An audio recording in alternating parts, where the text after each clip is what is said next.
Waalaikumsalam. Ya. Silakan duduk. Iya, baik, terima kasih Pak.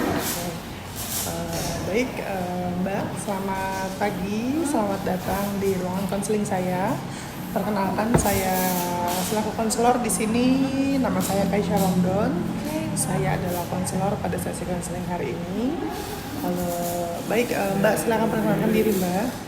Ya, oke. Baik, perkenalkan nama saya Yulianti, Pak. Kesibukan saya sekarang saya kuliah sih, Pak. Oke, baik, Mbak Yulianti, boleh saya panggil Mbak Yuli? Boleh? Oke, baik. Mbak Yuli, apakah sudah nyaman? Sudah sih, Pak, alhamdulillah. Oke, baik, Mbak Yuli tadi kesibukannya adalah seorang mahasiswa. Iya, betul. Kalau boleh tahu semester berapa, Mbak Yuli? Saya semester 7, Pak. Oh, sudah semester 7, berarti lagi hektik-hektiknya nih, Iya, betul. lagi sibuk-sibuk skripsi ya, Mbak Iya, Yuli? Oke. betul, Pak. Baik, Mbak Yulianti, apakah saat ini Mbak Yuli sudah nyaman? Sudah, Pak, alhamdulillah Oke, saya baik. nyaman. Naik apa tadi ke sini, Mbak Yuli? Saya kesini tadi naik motor, Pak. Lumayan Oke. macet juga jalan. Oke, baik. Boleh saya tahu perasaan Mbak Yuli saat ini? Apakah merasa senang, marah, sedih, atau kecewa? Pas bangun tidur sih saya senang ya Pak, karena masih dikasih hidup di dunia ini, dikasih kesempatan sama Allah gitu Pak. Tapi pas perjalanan ke sini saya ngelihat trigger trauma saya, jadi saya agak merasakan itu lagi sih Pak. Oke, baik. Berarti saat ini Mbak Yulianti saat ini sedang merasakan kondisi atau perasaan senang ya Mbak Yulianti ya. Oke. Baik, sebelum saya melanjutkan ke sesi konseling, boleh saya bertanya kepada Mbak Yuli, apakah Mbak Yuli saat ini sudah pernah melakukan sesi konseling sebelumnya? Sudah pernah sih Pak saya melakukan sesi konseling. Ya. Terakhir kapan Mbak Yuli? Terakhir udah setahun yang lalu sih. Oke, sudah setahun yang lalu, berarti sudah lumayan lama ya, tapi semoga Iya. Mbak Yuli masih mengingat bagaimana sih proses konseling, bagaimana sih sesi-sesi konseling seperti. Tapi sebelumnya saya agak mengingatkan sedikit, menyinggung sedikit bagaimana sih asas-asas dari konseling. Yang pertama itu adalah asas kerahasiaan, yang mana asas kerahasiaan itu sangat penting di sesi konseling kali ini dan di sesi konseling ya sebenarnya, karena asas kerahasiaan itu salah satu kode etik saya sebagai seorang konselor, yang mana saya harus menjaga rahasia Mbak Yuli, apa yang Mbak Yuli ciptakan, apa yang Mbak Yuli rasakan, yang sudah disampaikan akan saya simpan baik-baik dan akan saya jadikan evaluasi untuk beberapa konseling ke depannya seperti itu. Dan yang kedua ada asas keterbukaan, yang mana Mbak Yuli perlu dan harus membuka apa yang ada saat ini, apa yang Mbak Yuli rasakan, apa yang Mbak Yuli ingin ceritakan, harus terbuka, tidak boleh tertutup, karena menunjang keberhasilan kita pada sesi konseling seperti itu, agar arah tujuan solusi dari konseling ini akan mencapai di akhir, yaitu supaya arah tujuan dan solusi bisa kita temukan bersama-sama seperti itu Mbak Yuli. Oke, Mbak Yuli, tadi Mbak Yuli sudah menyebutkan bahwasannya Mbak Yuli ke-trigger dan ada masa-masa trauma yang Mbak Yuli alami. Betul, Mbak Yuli? Betul. Oke, jadi Mbak Yuli saat ini merasakan trauma. Boleh saya tahu bagaimana kronologi secara garis besar trauma yang Mbak Yuli rasakan saat ini? Kronologinya sih gini Pak, kejadiannya udah 3 bulan yang lalu. Tepatnya di sore hari, saya di situ baru pulang kampus ya Pak, lagi capek-capeknya tuh pas saya tidur. Terus tiba-tiba ibu saya nih bangunin saya terburu-buru. Saya bingung ya kenapa gitu. Pas saya melek mata itu asap udah banyak banget Pak di kamar saya, asap ya Pak. Terus di situ ibu saya udah nyuruh keluar dari rumah kan Pak. Saya udah mau keluar tapi saya ingat adik saya di mana nih. Terus saya cari dulu adik saya kan, saya teriak-teriakan cari adik saya. Saya ada tuh adik saya ajak keluar. Terus saya juga punya peliharaan ya Pak, kucing ya Pak. Terus saya teriak-teriakan kan Pak, nyari kucing saya tuh kan, di mana karena di mana Bu gitu kan, karena saya panik ya Bu, panik ya Pak. Terus akhirnya ketemu tuh Pak kucing-kucing saya, udah saya keluarin. Nah di situ baru saya nyadar kayak sakit banget ya pas lagi kebakaran itu. Terus udah lama nggak butuh waktu lama, tiba-tiba udah kebakar gitu aja Pak. Terus saya sedih banget lah Pak. Saya sangat terpuruk dengan kejadian tersebut karena kan rumah saya itu banyak kenangan ya Pak ya, Betul. ya Pak. Terus banyak barang-barang favorit saya juga, terus barang-barang saya dari kecil gitu sih Pak. Jadi sangat sakit hati banget sih Pak. Oke, baik. Saya juga mengerti perasaan Mbak Yuli ya, memang kalau ada bencana yang Mbak Yuli alami, saya juga mengucapkan, sebelum saya mengucapkan belasungkawa atas apa yang sudah menimpa Mbak Yulianti dan keluarga. Lalu perasaan-perasaan itu memang betul akan muncul, akan hadir. Bahwasannya Mbak Yuli merasakan kaget, merasakan sedih seperti itu ya, karena di rumah itu banyak kenangan, banyak sekali barang-barang berharga seperti aset yang utama yaitu rumah yang Mbak Yuli ya. Memang sangat sedih dan sangat, ya mau bagaimana lagi, memang itu sudah terjadi begitu saja. Tapi kembali lagi bahwasannya memang rasa sedih dan rasa kecewa, rasa kaget itu akan muncul betul sekali. Oke, baik Mbak Yulianti, dari apa yang sudah Mbak Yuli ceritakan, memang itu akan berdampak menjadi salah satu trauma yang cukup dibilang lumayan sebentar ya. Sudah 3 bulan, yang mana waktu betul, itu sangat sebentar ya, Iya. sudah bisa memicu Mbak Yulianti menjadi trauma akan mengingat hal tersebut. Baik, oke Mbak Yulianti, sebelumnya boleh saya bertanya dari trauma-trauma yang Mbak Yuli alami, apakah ada spesifikasi gejala yang Mbak Yuli alami atau gejala utama yang mengakibatkan terganggunya aktivitas sehari-hari Mbak Yulianti akibat dari trauma tersebut? Gejala utamanya sih ada sih Pak. Kalau misalkan saya pengen tidur Pak di malam hari, saya lagi nggak capek nih misalkan, tapi saya pengen tidur. Nah di situ saya nggak bisa tidur Pak, karena mengingat saya di kejadian tersebut saya lagi tidur terus bangun tidur kejadiannya kan Pak. Jadi pada saat saya pengen tidur terekam jelas Pak di memori ingatan saya kejadian-kejadian tersebut, dan saya langsung ngerasa kayak sesak napas gitu Pak. Karena teringat kembali. Jadi gejala utamanya adalah Mbak Yulianti sulit tidur ya, betul. Sulit tidur karena mengingat apa yang sudah terjadi, apalagi di depan mata Mbak Yulianti seperti itu. Sulit tidur itu memang banyak sekali faktornya.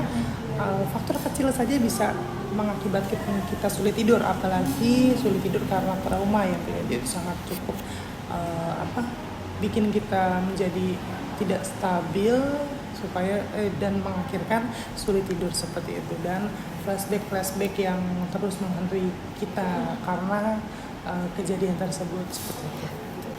Oke, boleh ceritakan sedikit, tadi kan sudah gejala utamanya ya, apa sih yang paling mengganggu selain gejala utama ya, dan tidak perlu menceritakan kembali masalah-masalah sebelumnya, apa sih fokus pada perasaan yang saat ini Mbak Yulianti rasakan, seperti itu gejala-gejalanya, gejala lain yang muncul itu apa sih Mbak Yulianti, boleh diceritakan?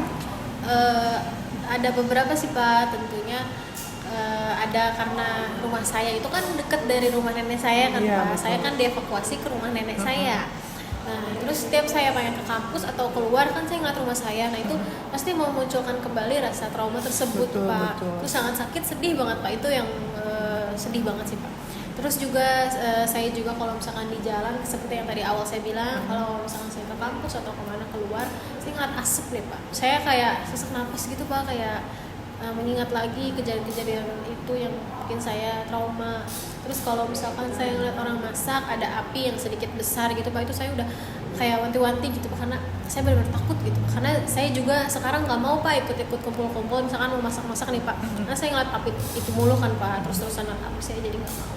Oke, jadi gejala-gejala selain dari sulit tidur itu cukup mengganggu aktivitas Mbak Yuli ya, sangat amat mengganggu, seperti tadi yang sudah Mbak Yuli ceritakan bahwa ada asap, Mbak Yuli jadi sesak, betul itu memang perasaan yang memang akan dirasakan gitu ya, karena dampak dari trauma, mengingat masa-masa yang sudah yang mengakibatkan kita trauma itu menjadi muncul kembali dan bisa mengakibatkan gejala-gejala yang cukup rumit tadi seperti itu. Oke. Terima kasih Mbak Yuli sudah berani membagikan hal tersebut. Itu namanya salah satu flashback atau kecemasan, apalagi saat ini Mbak Yuli merasakan sulit tidur dan saat ini Mbak Yuli berada di lingkungan yang sama, ya. Iya, Betul ya, betul, berada di lingkungan Pak. sama, berada di dalam rumah yang sama. Walaupun dievakuasi di rumah nenek, Mbak Yulianti tinggal bersama ayah, bersama ibu, dan bersama adik yang Mbak Yuli tadi ceritakan sangat amat Mbak Yuli sayangkan, seperti itu ya. Jadi rasa trauma itu akan terus menghantui seperti itu ya, sampai di mana nanti prosesnya itu yang cukup panjang sebetulnya, tapi memang rasa trauma itu akan terus menghantui kita di mana kalau kita masih mengingat-ingat dan muncul-muncul rasa kecemasan seperti itu. Oke, saat itu terjadi, tubuh Mbak Yulianti seolah-olah selalu masih dalam keadaan bahaya.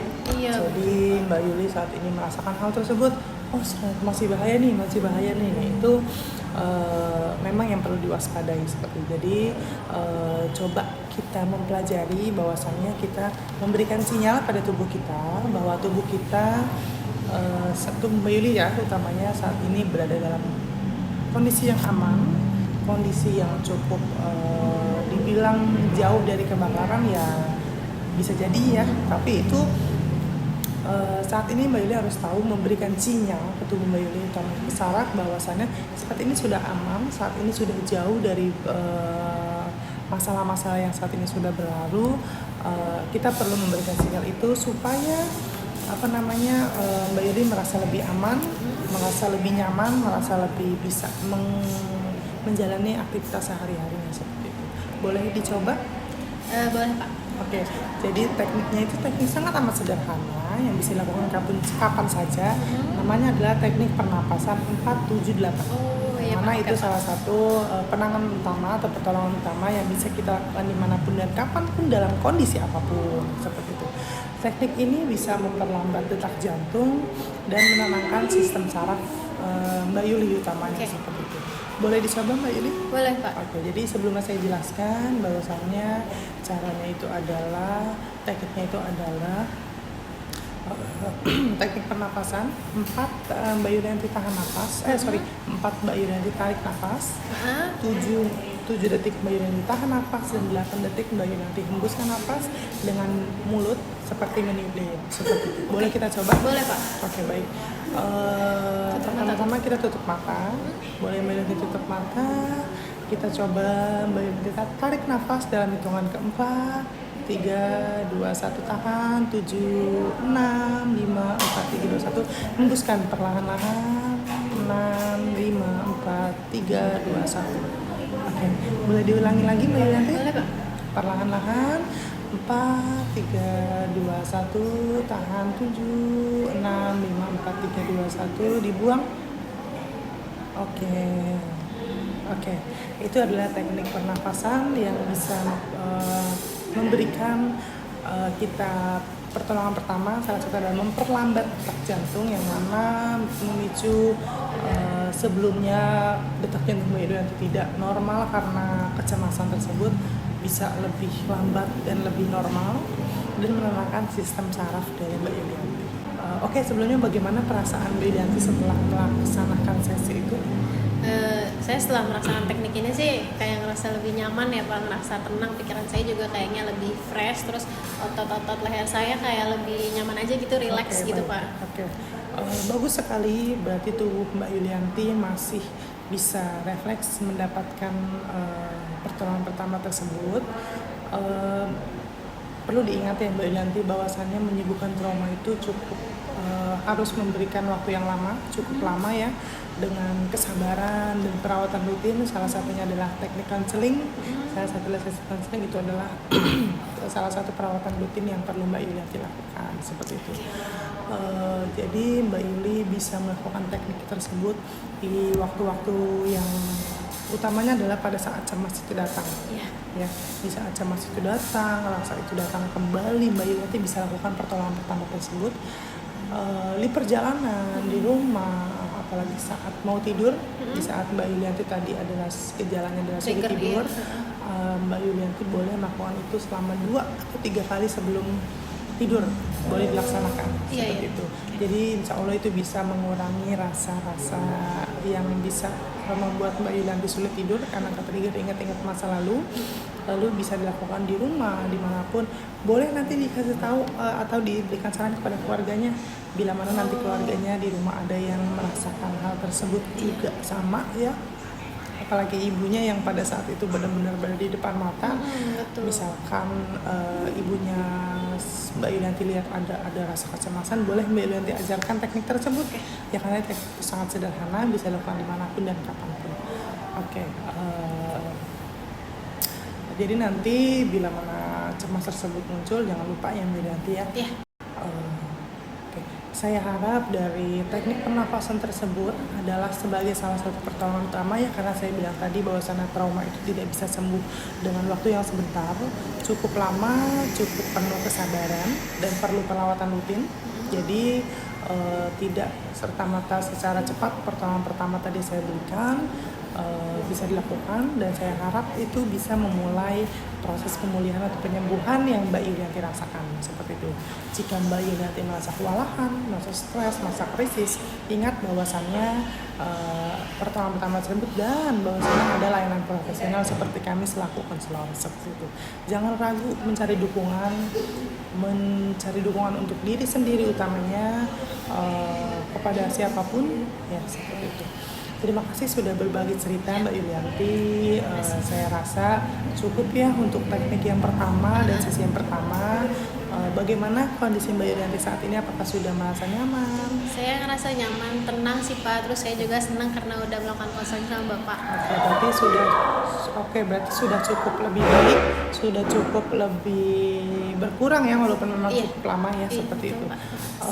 Saya harap di pertemuan-pertemuan berikutnya ada perkembangan, utamanya tadi yang saya bilang teknik pernafasan itu perlu dilakukan bila mana tadi terjadi lagi seperti itu. Ada yang ingin dipertanyakan? Sebenarnya tapi trauma saya bisa hilang nggak sih Pak? Oke. Gitu. Untuk trauma seperti tadi saya bilang, trauma itu bisa sembuh tapi melalui proses yang cukup panjang ya. Jadi langkah utama yang saat ini Mbak Yulianti sudah lakukan dan sudah mengambil langkah tersebut, Mbak Yulianti datang ke konselor, Mbak Yulianti sudah mendapatkan teknik dari konselor, itu sudah langkah yang bagus untuk memulai rasa pemulihan seperti itu. Jadi penuh proses yang cukup panjang seperti itu. Tapi jangan menjadikan proses itu sebagai lama banget nih gue nggak sembuh, lama banget nih gue sembuh, jangan. Jadi ya kita nikmati proses tersebut karena setiap proses itu akan membuahkan hasil seperti itu. Oke. Ada lagi yang ingin dipertanyakan dari dibicarakan? Udah sih Pak, itu aja. Oke. Untuk sesi pertemuan berikutnya akan kita laksanakan mungkin di minggu depan. Oke, di minggu depan ya Pak. Nanti akan kita jadwalkan kembali di WhatsApp ya Yulianti ya. Melalui WhatsApp akan kita jadwalkan kembali pertemuan berikutnya. Semoga di pertemuan berikutnya rasa-rasa trauma, rasa-rasa cemas yang Mbak Yulianti rasakan akan mulai sedikit luntur. Seperti itu harapan kita berdua ya, betul ya Mbak Yulianti ya. Jadi saya cukup merasakan cukup berbelasungkawa tadi, dan semoga rasa-rasa itu cukup selesai seperti itu ya. Oke. Ada lagi yang ingin dibicarakan? Udah sih Pak, itu aja Pak. Saya mengucapkan terima kasih ya Pak. Baik, sama-sama akan kita lanjut di pertemuan berikutnya. Saya mengucapkan terima kasih sudah percaya dengan saya sebagai seorang konselor. Sampai berjumpa kembali di pertemuan berikutnya. Oke, terima kasih ya Pak. Iya, sama-sama, selamat pagi. Iya.